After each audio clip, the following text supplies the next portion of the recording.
All right. So Lex, I am so excited to have you on the podcast today. Thank you so much for joining me. I'm thrilled for us to have this conversation. Yes, yes. And Lex and I go way back. We've actually known each other for, oh my gosh, maybe 15 years, maybe 14, 15, somewhere in Something like there. that. But I'm born and raised in Vegas, which most of you guys probably know. And Lex lives in Las Vegas still.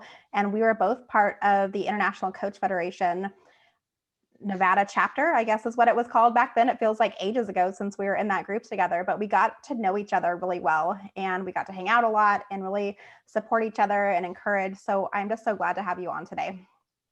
I'm thrilled to be here. It's funny, as you talk about our time together as ICF chapter leaders, I'm remembering some funny stories, like when we had to travel up to Reno at the airport and you were stopped. I can't remember if you just had a baby or if you were pregnant and they were harassing you. Do you remember that, TSA? Oh my gosh, I totally remember this.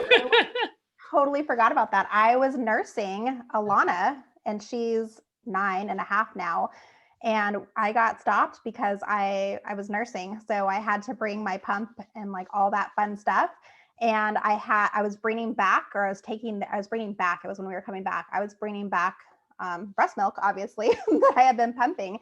And then somebody else that was with us, Richard, had a knife in his backpack that he forgot was there, but he somehow got from Las Vegas to Reno, but they caught it in Reno on our way back from our day trip, which was hilarious. We had so much fun that day. We were like, what the heck is happening?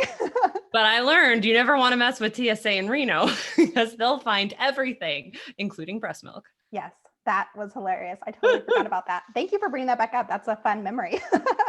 I haven't thought about it in years either. Something about just thinking about ICF made me go back and have a flash. Yeah, we had some fun times. I know we had a lot of dinners and networking events with cocktail hours and all the fun stuff that we get to do as entrepreneurs when we're out networking. And it's like the fun networking where we're building great relationships that are turning into friendships that turn into like collaboration partnerships. And those were the good old days. I feel like I don't get to do as much of that anymore now that I do so much of my business online. And then obviously now with I was about to pandemic, say, well, none of our activities were pandemic friendly. There was no social distancing, too much hugging. Yes, exactly. And I miss those times. It would be so fun to go back and have a cocktail with you and sit at the bar dreaming about our futures. And it's so cool to see where we are today versus back when we first met each other. Like both of us have made such huge jumps in our businesses and really grown into who we are. I feel like today, like I feel like back then we were figuring things out and we've actually like figured it out for the most part, though we're still probably growing, but and I will take you up on when things do return to stable. And I know that will happen. It has to, that we need to catch up for a drink in person, not just on Zoom. Absolutely. And I'm always in Vegas just with my kids going back and forth and family. Vegas is still home. So I'm almost there all the time, like at least every couple of months. So one of these days we have to do that. So awesome. Well, I'm so excited to have you on today because as you know, with the podcast, I talk a lot about storytelling in my business. And that's one of the pieces that I love about my podcast is bringing that storytelling piece into what we talk about each week. So I would love for you to tell us a little bit about who you are and how you came on this journey to start your own business.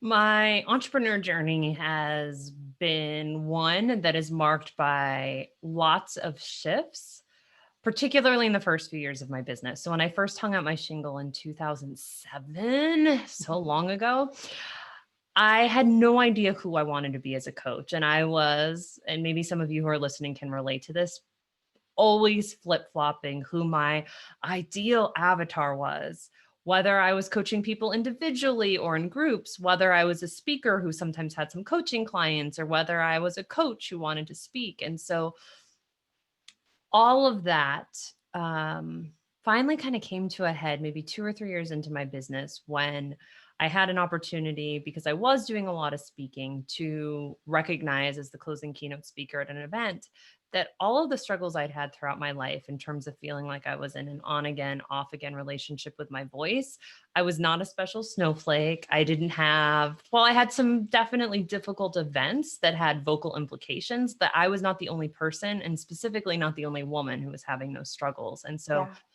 That's when I got really clear that I wanted to focus on coaches, consultants, and experts, particularly women who want to use public speaking and live events when that's possible to be able to spread their important ideas, to be able to connect with ideal clients, to be able to use their speaking and their events to be able to take audience members or participants from being prospects to being clients, and also to be able to make massive positive impact with their voices. Yeah.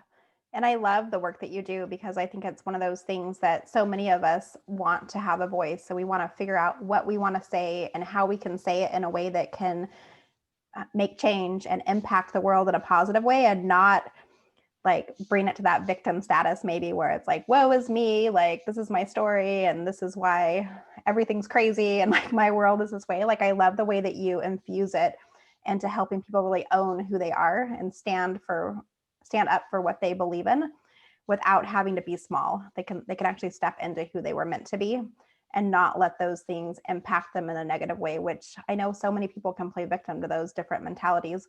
What was it that you feel like about in your life that brought you to put a spin on it in such a positive way and really use that to move yourself and your business forward? When I look at my life in reverse, although at the moment, when I look at it currently, everything that has shown up that has really challenged me, that has at times brought me to my knees and surrender, has always had implications in terms of my voice. As somebody who survived sexual abuse, as somebody who moved through postpartum depression, and more recently, as somebody who's diagnosed with thyroid cancer, like all of these things were about feeling like I was in some way losing my voice or not being able to speak up and make the impact that I wanted. And two out of those three big events have transpired in the midst of doing this work, where I know I'm really good at what I do. But one of the things I believe is that things continue to show up not only for us, but so we can use them to transform other people's lives. And through the processes that I teach, I really like to help people first make sure that they're identifying stories that they're in a place to be able to tell.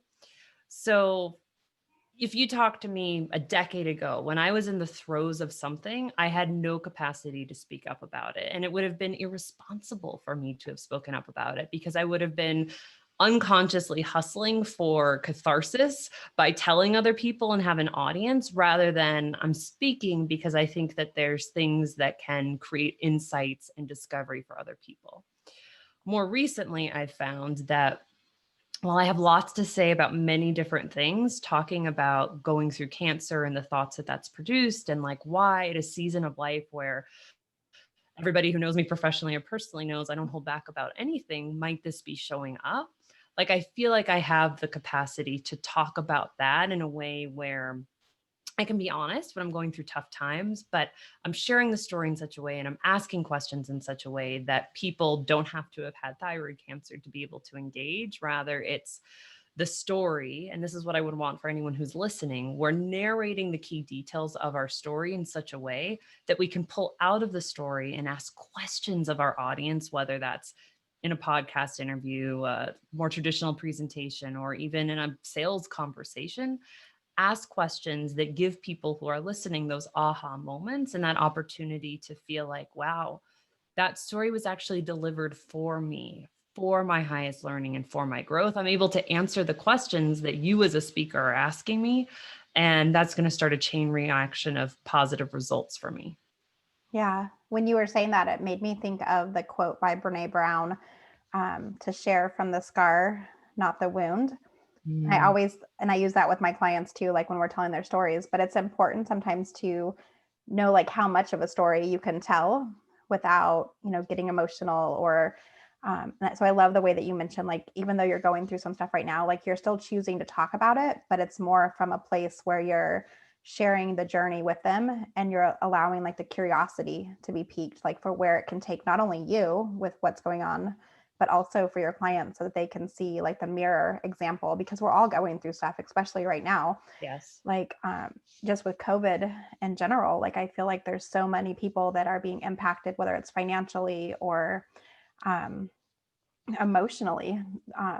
All of us extroverts in the world, like the people that are used to being out, but there's we're all being impacted. And I know that like suicides are high, and so many things are coming to the surface during this time, whether it's diversity conversations and how we can stand up for what we believe in and different things like that. So I think it's important, like sharing your voice, no matter whether you're in the middle of it or if it's something that you've already gone through. I think it's huge, just the fact that we're sharing and that we're talking, and especially that you're sharing so much right now with everything that's been going on for you. So with your business then, I know you mentioned a little bit about some of the struggles that you had early on with like identifying what your voice was, who you wanted to work with. Was there any big things that besides that you felt like you had to overcome to step into the leader that you are today? Yes. So there were a few key mistakes that I made that I don't think some of them are specific to building a business around speaking, but many of them are going to resonate with coaches and consultants who have wildly different businesses. Yeah. So one was allowing other people to define me.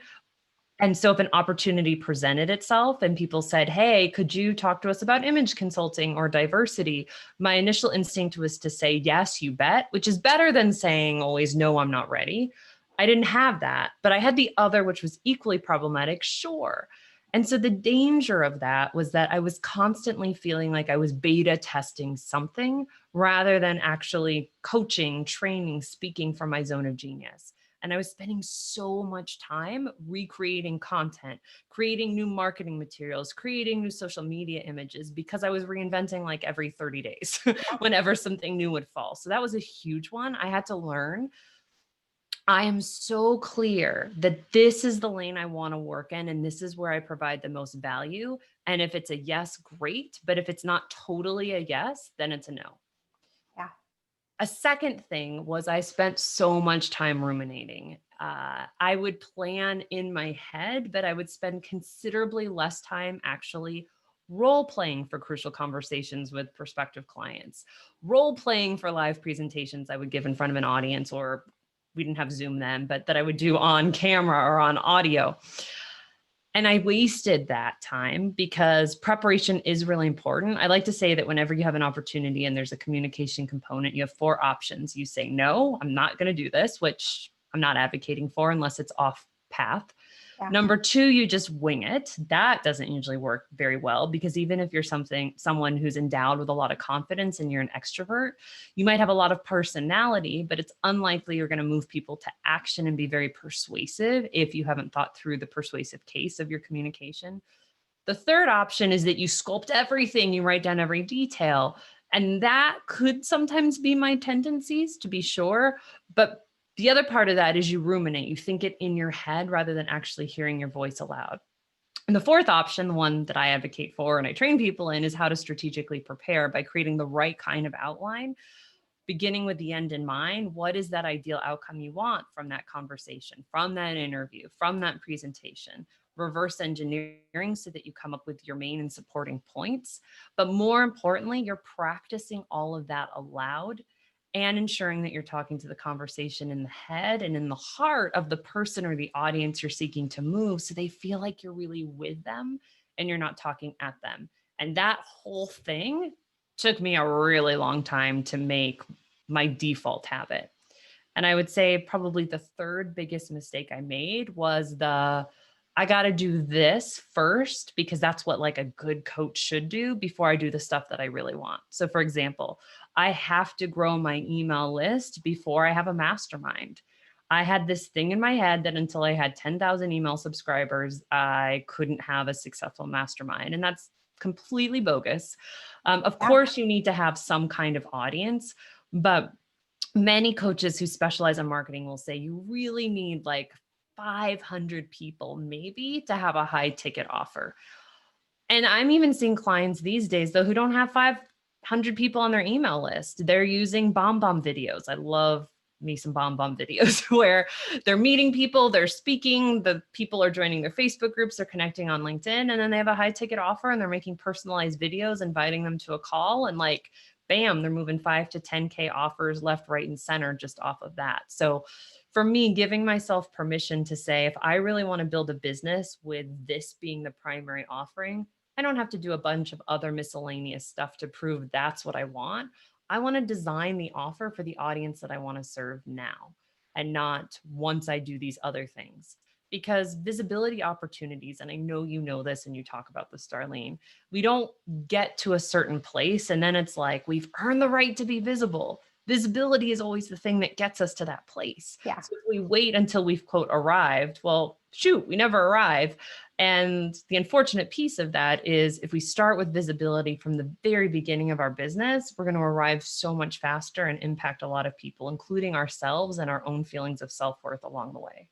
Yeah, absolutely. And I know myself included could totally relate to what you just said, as is everybody who's listening, because we all think we have to have all of these things in place before we can, get ourselves heard and be seen. And like, we have to grow that email list, and you aren't worthy if you don't have 5 million people on your email list and they're all responding to you and they're all engaging in your Facebook group.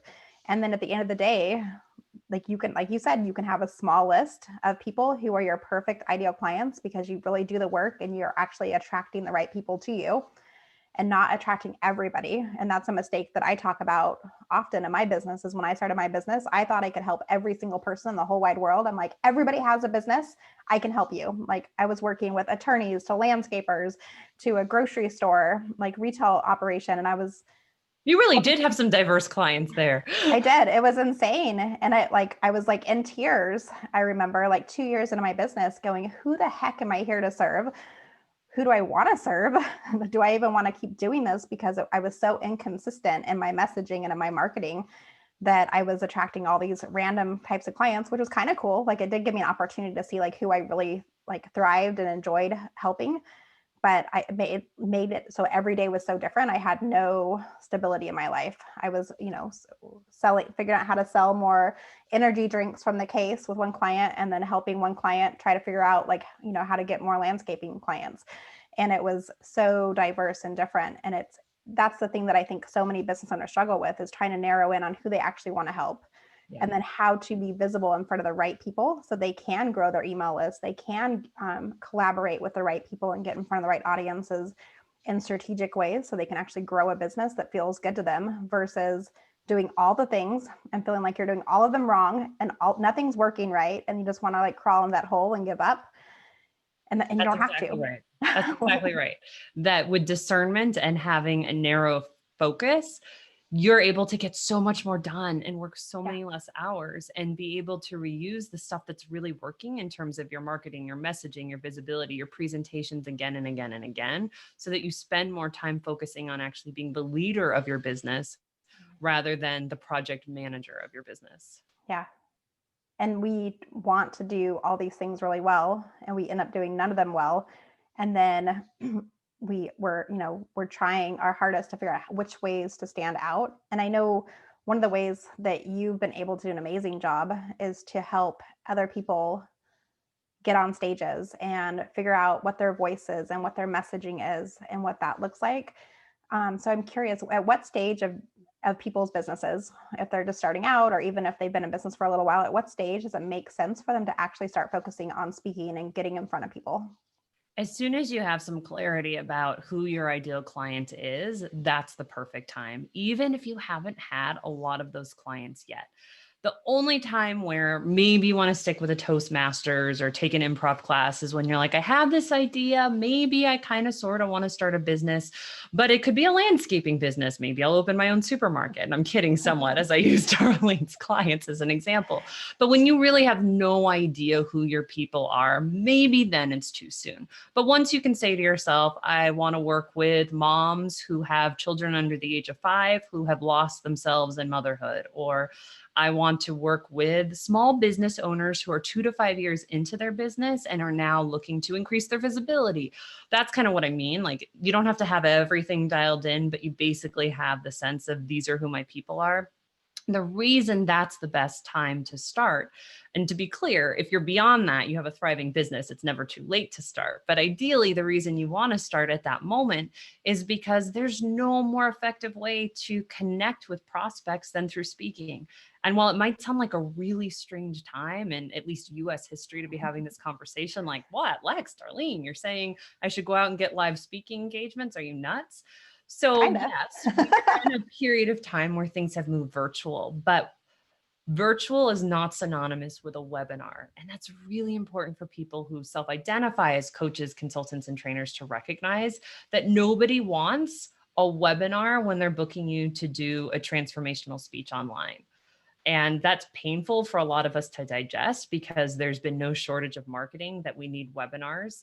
But the problem with most webinars is they're designed oftentimes to sell courses, and they can work really well for those lower end offers.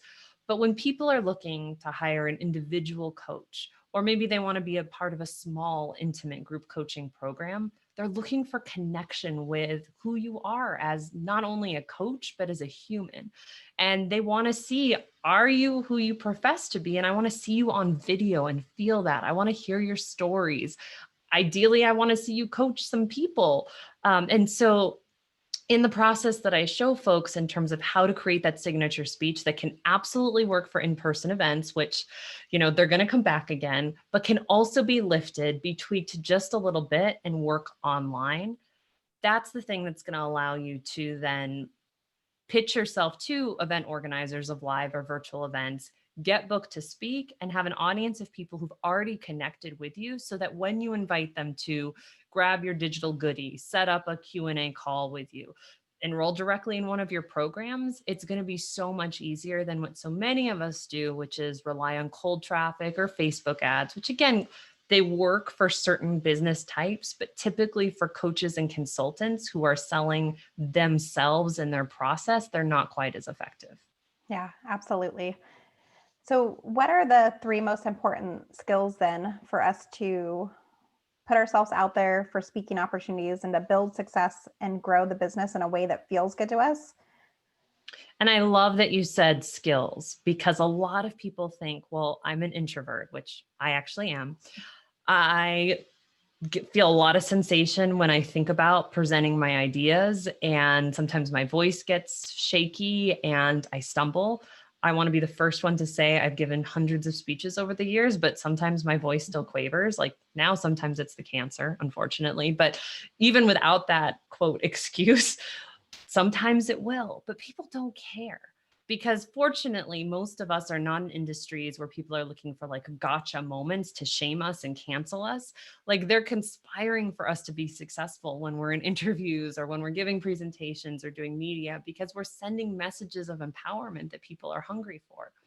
So a long way around this is simply to say that it's not that some people are born to speak and others aren't. It truly is a mindset and a skill set that can be cultivated. And extroverts might have a little less sensation that's getting them in the way. But what I've seen is sometimes extroverts really struggle with keen sequencing of their ideas because it is so comfortable and they're not as persuasive.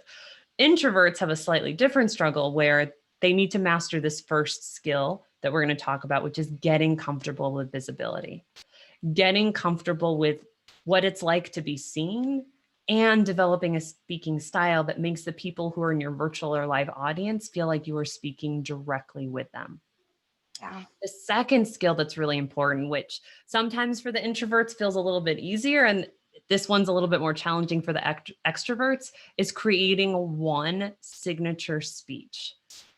And the minute I say that, people are always like, but I have so many things that I want to talk about. And that's wonderful. But for each season, and I usually define a season, these days it can feel like every day is a new season. But Yeah. in terms of our businesses, thinking of it at least at 90 days. But for somebody who's newer, it's probably 6 months to a year of like one primary focus. So for example, you might want to create one signature speech that's setting you up to get private clients. Or if you're in a different season, you're creating one signature speech that gives you access to HR leaders if a lot of your clients come from organizations. But when you have that speech and you go through the process of creating content that's not only transformational and compelling, that has the right stories and the right evidence, but has a persuasive case that makes sense specifically for your audience, it becomes so much more fun to speak, whether it's online or it's in person, because you see that people are nodding their heads and they're right there in the palm of your hand. You see that even though you're not even having a conversation, that you're able to create transformation from them. And of course, you're able to see that people are hungry to work with you afterward. So first skill, getting comfortable with visibility. Second skill, creating that signature, I would call it epic speech that you can give again and again and again. And then the third skill is learning how to actually win speaking opportunities, the virtual ones, as well as the live ones. And the truth is that I'm seeing so many calls for speakers already begin for events that are happening in summer and fall of 2021. So while the short-term things might be online, it's actually the moment you want to be pitching for live events because they're not that far away from coming back, most likely when we look at like vaccine schedules and so forth. But I've never seen a coach, a consultant, a trainer who has mastered all of those skills not see speaking that has been something that is consistently funneling the right people into their businesses. Yeah, I love that you mentioned having one speech, like one thing to bring to the table, because I was very much like you in the beginning. Every time anybody would ask me to speak or to do a workshop for them, I was creating brand new content for every single different group, and it was exhausting. And after working with you and like really honing in on like what I want to be known for and like staying in my lane and staying within my framework even of what my business is and what I want to be known for and what I want to teach, and made it so much easier to go out there and attract clients and to like pitch myself to these different groups. And I didn't have to like reinvent the wheel. I was able to say, hey, this is what I talk about. I would love to come into your association or to your group or do a virtual presentation talking about this. And it made it so much easier to get business from there as well. Instead of feeling like I was, like you said, doing like, this is what you should wear, this is what you should do, like picking all these different topics that kind of were related, maybe in some far stretch to what we actually do. But the beautiful thing as you're describing too, is that while it works obviously for a presentation, you take the essence of that signature presentation and now you have your signature workshop. Now you build off of that. That becomes your signature training program or your mastermind. When you get interviewed on podcasts, you basically go through that signature speech, but you design questions that translate that speech into a conversation. All of your hooks for TV segment ideas that you might pitch to TV media come from that. So it actually becomes not only a tool for visibility, but it becomes the thing that allows you to make all the other equally important decisions so much easier because you just pull from it again and again and again. Yeah, it's like that instant, like you're on repeat. You don't have to worry, what am I doing today? Like, how am I going to show up?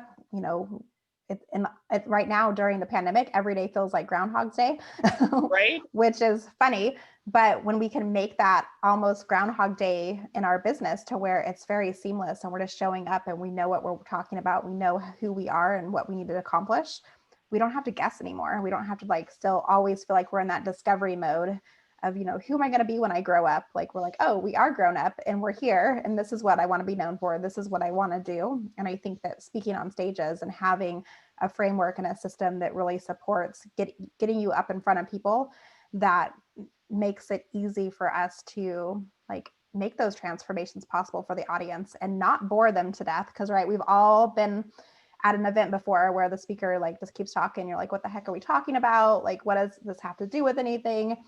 So or it's all slides and way too many bullet points where it feels like somebody is translating their blog post into a presentation. And that's another common mistake that we make. We try to fit our whole program or our whole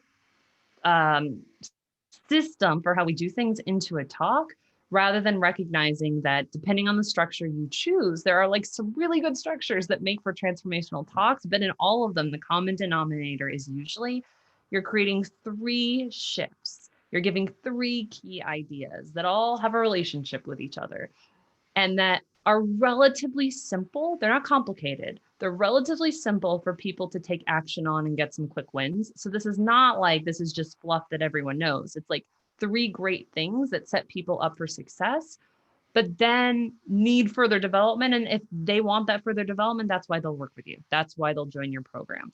But if you spend your presentation teaching people, not only are you giving them too much to actually take action on, which it might sound like a strange thing to say, but it's kind of selfish. It becomes like us tooting our own horn. We're so smart. Let me just dump everything I know on you. But it also diminishes our capacity to be setting ourselves up for a coaching opportunity because people don't feel like they need anything else from us. We just gave them everything in the kitchen sink rather than being really clear, you start here, this is why, this is what you'll experience, and then this is the gap that still remains. And hey, if this feels like the problem you're trying to solve, or this is the thing you want more of in your life, your business, your health, your relationships, whatever it is, I got something that will continue to help me, my program, whatever it is, and let's talk.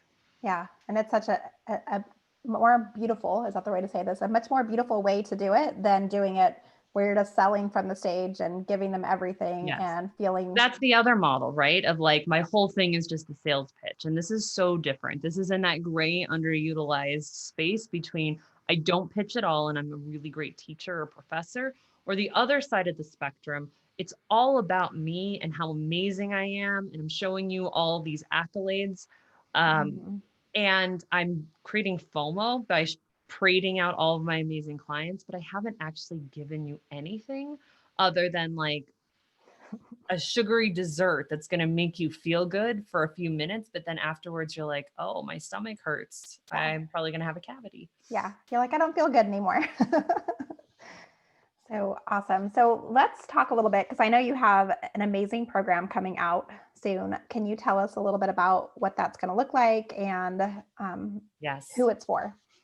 It's for people like you, and you know that because you've gone through the program, and it was such a joy to have you in it. So the Spotlight Speaker Accelerator is a 90-day small group coaching experience that takes folks, primarily coaches, consultants, some healers, some change agents, through these 3 phases that Darlene and I have been talking about. During the first phase, getting comfortable with visibility and really clarifying that idea that you want to be known for, clarifying the audience that you want to deliver it for, so that as we move into the second phase of creating your signature speech, we're creating the right speech, you're choosing the right structure, you're curating the right stories, the right evidence, the right questions that are going to make sense for those prospects that ideally you would love to invite into becoming clients. We go through your entire presentation as a group during our weekly coaching calls.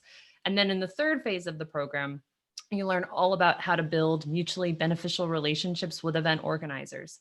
So one of the other mistakes I made, I'm always very clear that if like there's a mistake to be made, I probably made it at some point, is that I used to do what I call the pitch and pray. So I'd Google, I'd find something online, I'd submit it anonymously with an online form, and then I'd pray that I heard. And sometimes that can happen, you will hear. But in the program, we teach you much more about how to actually look for opportunities, build relationships with those decision makers in a classy way, and how to not just send one pitch, but how to send an email sequence that continues to nurture those folks and help them by giving them information, and in turn, make it clear that you are somebody who can help their audience. And then the event culminates with a live 3-day experience in Las Vegas. And so you might be thinking, really, Lex? How does that work? I get how over the course of 3 months, we could meet weekly for 2-hour coaching sessions. So the reason why we are doing the live event considerably after the program culminates in September is because we believe, based on what's going on in our state and advances in the vaccine and so forth, that will be a time where we can all safely gather. And during that 3-day live experience, there will be opportunities for participants not only to practice on video like we do every single week during the coaching calls, but actually to get up in the room and during that event, really get comfortable in their bones with presenting their ideas, get feedback on their overall businesses, and explore a variety of different ancillary visibility opportunities, whether that's the media or whether that's podcasts and so forth. Yeah. And it's so good. Like the way that Lex can hear you say something and like help you tweak your copy and tweak how you say it, or the questions that you bring to the room and how you ask them. It's like mind-blowingly genius work. Like sitting there getting to watch you in your zone of genius when I took the course with you, I was just like, this is amazing. So if you're wanting to find ways to get on stage and to speak more and to increase your visibility, I honestly feel like this has been one of the biggest game changers for my business, is putting myself out there in a totally different way, being visible, getting on video more, being in front of people. Because I know for sure at the beginning of my business, I was like, I'm not worthy yet. I'm not ready. Like I look weird on the camera, or my voice sounds weird. It always reminds me of when I was like a little kid and we had answering machines back in the day. and you would hear yourself speak on the answer machine. You're like, that's not me. That doesn't sound like me. Like I went through that. I feel like as a business owner, like when I was trying to like grow into who I was, like listening to to listen to a video again of myself, I was like, oh my gosh, do I sound like that? Is that really me? So I think this opportunity just really gives you a chance to really hone in on how to be comfortable in front of other people, whether it's camera or in person, or if it's on a virtual training session. And then also just the framework of how to organize it to a way to where you're actually leading people into your one-on-one programs. You're leading people into your group programs. You're leading people just to have a call with you and be curious and get to know you better. It just gives you the ability to really have a strong call to action because you've already warmed the room up. You've gotten people to really hear your story, see who you are. They've related to you a little bit, maybe not exactly the same way, right? Because they might have a different story, but they're connecting in all those emotional ways. And I think that's one of the most beautiful things that I got to witness as part of the program, was hearing everybody's stories transform and how they were willing to put themselves out there and start asking like the really hard questions that they were afraid to ask before. It's powerful to see the community that comes together also cohere. I mean, I always like to say that I bring great content and I'm a rock solid coach, but one of my greatest gifts is in bringing communities together, even when they're self-selected communities, and the relationships that grow from the people who are in this cohort. So the cohort before you, I always wind up keeping in pretty close contact with people who come through my programs. I was seeing on social media that two gals who had met in the accelerator who didn't know each other, two of them had just shown up to this person's wedding, which is so cool. And one of them wound up being her photographer. But like, when you talk about like lifelong friendships that forge, like they really do in this experience. There's something about us sharing our stories and our deepest work and holding space for people to do that. That just translates into so many other areas beyond just the business relationships that can cultivate. And the other thing I will say is for people who are thinking, this sounds like I'm interested, but I'd love to know a little bit more, that if you are listening to this interview around the time that it drops, you'd think I'd know, November 17th, I'm doing a complimentary virtual workshop called Discover Your Secret Sauce. And it's all about going into the principles we've been talking about more deeply, how to create epic speaking content and get booked over and over again to deliver it. So if you are someone who could benefit from starting to slay some of the speaking self-doubt that's either been keeping you playing small and not visible, or perhaps you did so much live and you're now stuck feeling like, how do I get visible online and on camera? You're a little confused about what is that core idea, perhaps that you would create a signature speech around, or you're not quite sure about the pitching piece. How do you connect with event organizers and meeting planners and corporate leaders so that they book you to speak? I encourage you to come to that event. And Darlene will be sharing more details about probably in the show notes for how to be able to register for either or both of those experiences. Yeah, absolutely. We'll have the links below. That way you can grab them, whether you want to attend the workshop and just kind of hear Lex talk some more about it and take away some of the nuggets. Because I know I learned probably just as much during those webinars or workshops than I did even through the group coaching program. Sometimes like the amount of information you give is like you never leave without something extra that you can apply immediately to your business, which is one of the things I love, is like you're always giving and over delivering, which I love. That's the goal, that I'm always really clear that I'll show you how to do the stuff in the free content. But then if you want someone who's actually helping you do it for you and your audience in your way and giving you the feedback in terms of your own personal style, your own writing of pitches, that's where the program comes in really handy, because it's not a course. You are getting direct coaching feedback from me every week over the course of those 90 days. Yeah. And it's like I said before, it's gold. Like just listening to you workshop people's words and how you reformat them, like it always amazes me. So I know that everybody's going to be in for a treat when they come to the workshop. As we start to wrap up this interview, I always ask all my guests just a couple of questions at the end, kind of like a rapid fire question. You don't have to go crazy deep, but I'm curious, do you have a morning routine? And if so, what is it? My morning routine currently is I hit snooze on my alarm, and in those 10 minutes, I meditate. And that's usually the only time at the start of the day that I have to really center, because then, like many of you who are parents, I've got a young child who's schooling from home. But at the end of the day, I kind of do the same thing. I go upstairs 30 minutes before. I know you didn't ask about evening routine, but That's to okay. me, it's the bookends. Yeah. For the last 30 minutes of the day, I always read something that feels like it's in that sweet spot between self-improvement and business development. I set an alarm and meditate again for 10 minutes. And then whether I get exercise in that day or not, whether my eating is clean or not, I always feel like I started and ended strong. Yeah, I love that you said bookends because it's so true. Like you have to start the day strong and you also have to end it in a way that feels really good too. And I see it. If I don't end strong, I have horrible sleep. I have nightmares. Unfortunately, last night was one of those nights. I played Scrabble on my phone. That was the last thing that I did. And then, sleep was rough. And Yeah. then this morning was rough as a result. Yeah, absolutely. And then if you could name one person who you feel like has made the biggest impact in your life, who would you say? My daughter, I definitely feel like I've grown into the person I want to be as a result of being her mother, even though she's only 6.5 years old. And watching her come into her voice has been one of the greatest gifts of my life. Absolutely. And what's your happy spot? If you need to unwind and relax and reset, where do you go? What do you do? These days, I don't go far. I've only been in my home for a year and a half, and I love it. I go on my balcony off my bedroom. I sit there, and we're up in the hills, so I can see mountains, and I have a glass of rosé, and I listen to Pandora. My new favorite station is Reindeer Section. And like that is my happy spot. It's usually what I do at some point in the evening after I put my daughter to bed, needing like 10 to 15 minutes just to think. Oftentimes, if I'm feeling a lot, especially these days, I'll have a good cry. But getting outside and getting air for me is huge. Yeah, that's amazing. And I know you can't travel today, but if I gave you a plane ticket to go anywhere in the world, where would you go right now? I would go to a Greek island, and depending on the day, it would either be Skopelos, Naxos, or Paros. And there have been many times where I've thought I might just row my own boat to Greece, although I live in Vegas, so I'm a little landlocked. But little, my little bit. 50% of my family is Greek. I have such a warm place in my heart for all things Greek, including cheese and ouzo and spinach.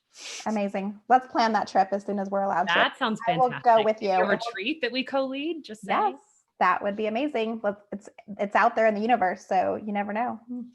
Lex, it's been so fun having you on the podcast. Thank you so much for taking time out of your day and coming in and talking with us. My pleasure. I know that we've had multiple friends and colleagues in common, and we have such similar communities, and it was really fun. Thank you for the invitation to be able to show up and talk to yours.